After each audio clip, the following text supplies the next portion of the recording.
guys, Mark here, and recently I was going through my catalog of videos here on YouTube, and I realized that I hadn't made an update to my everyday carry video in over a year and a half. A lot has changed in the tech world since I made that video. I mean, back then I was carrying around the newly released iPhone 11, a pair of Powerbeats Pro earbuds, and an old Nokia HR watch that long since has died and gone to smartwatch heaven.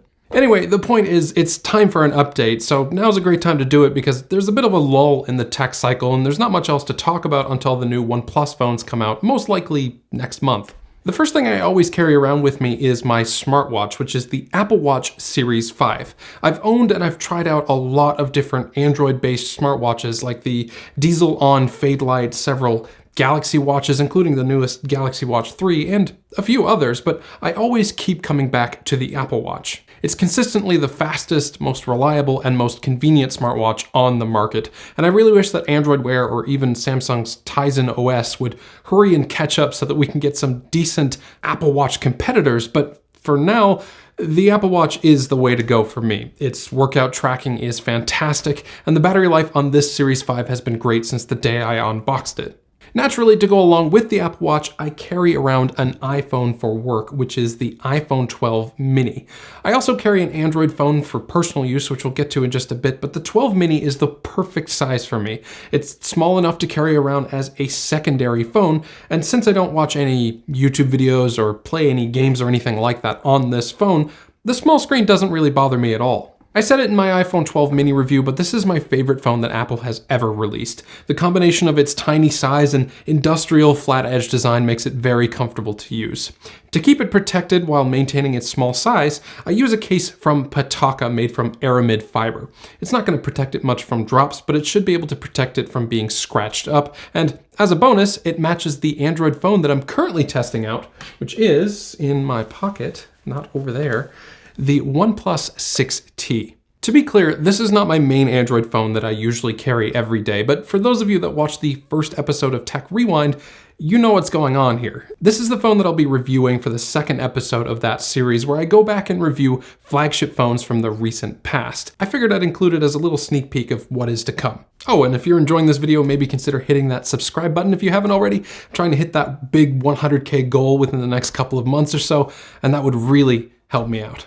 My main Android phone that I usually carry around is the Samsung S21 Ultra. I love almost everything about this phone. The high refresh rate and high resolution screen is incredible. The cameras are insanely versatile and crazy good. The speakers are great. The battery life is phenomenal. It's just a great all-around phone and I'm loving it. It is a big phone, and switching between the 12 mini and the S21 Ultra can be a little comical at times because the S21 Ultra is enormous and the mini is super tiny, but I think they complement each other very well.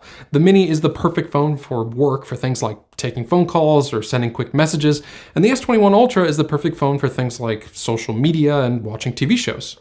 At the time that I released my last video, I hadn't really got into the wireless earbuds market at all, but since then I've had the Sony WF-1000 XM3s, the LG Tone Frees, AirPods and AirPods Pro, the Samsung Galaxy Buds Live and Plus, and finally my everyday carry, the Galaxy Buds Pro. These are the only wireless earbuds that have been able to overthrow the AirPods Pro as my everyday carry. They have much better sound quality, and I find them to be pretty comfortable too. AirPods Pro still have the better noise cancellation and transparency modes, as I've talked about in my full comparison video, but I prefer using the Galaxy Buds Pro for better sound quality, especially when I'm around the house. After all that, there's not much room in my pockets left for other stuff, which is why I currently carry around one of the smallest wallets that you can buy. This is a wallet made from real wood and resin by a company called Carved. I've had this and their wireless charger for a couple of years now, and it's stood the test of time very well. There's no real tech involved here. It holds 4 or 5 cards and has a little strap on the back for cash, and that's pretty much it. The thing that makes this wallet special is the design, really. They make it by carving burls out of trees, sanding it down, and then pouring resin into the holes. I really like the look of it, and for these crazy times where I don't leave the house much anyway, it's a great little wallet to shove into my small pocket.